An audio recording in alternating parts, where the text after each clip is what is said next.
keeping up on knocking down, I would say, unnecessary growth is really key to any sort of plant.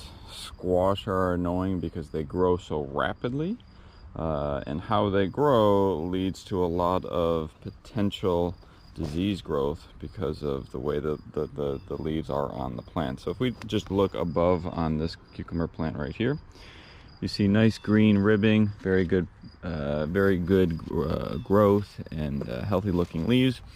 But if we look farther, so those are these leaves poking up, and that's kind of where the plant is growing. It's difficult. It doesn't have like a true stem. It just kind of has a nub and things coming out. So it's going from left to right. So the new growth is to the right.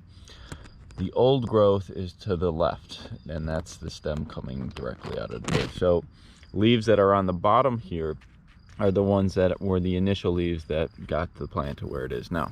So these are newer leaves and these are older leaves. Hopefully you can very quickly tell there is a distinct difference in the health of this leaf versus this leaf, which means you need to keep up on the dead leaves, or the soon-to-be dead leaves, because they're an energy drain. They're not really contributing to the plant anymore, and they present more risk because this is where the bugs tend to target. They always go after the unhealthy leaves to chew them up, so then you're supporting the growth of those. And specifically with squash, these leaves, not only are they old and susceptible to disease, they're also touching the soil that gives them an even better chance of acquiring any sort of disease. So you can get disease packages and squash that are much more resistant to that, but they're not 100%. They will eventually go down. So that means you have to keep up on getting rid of all of this excess vegetation so you have a nice looking healthy plant. So let me do that and I'll show you the end result of that. So I just trimmed up these three.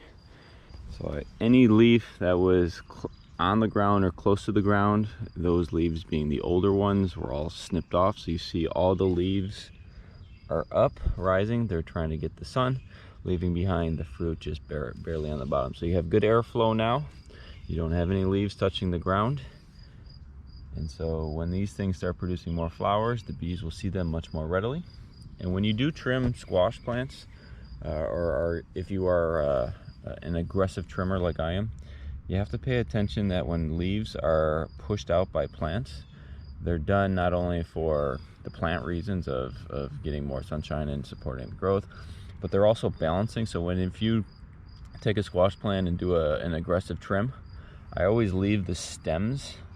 So I'll cut off where the leaf is and I keep the stem, because this thing, without having those leaves, will now become not so balanced anymore. But if you have the stems here, it will kind of provide some support for that. So when you do trim the squash plants, trim it at the leaf stem connection, because plants will put out leaves and everything to keep balance. And if you don't have balance, then it just kind of looks weird and it falls to the side. It'll eventually come back, there's no issue with it, but it just doesn't look so right.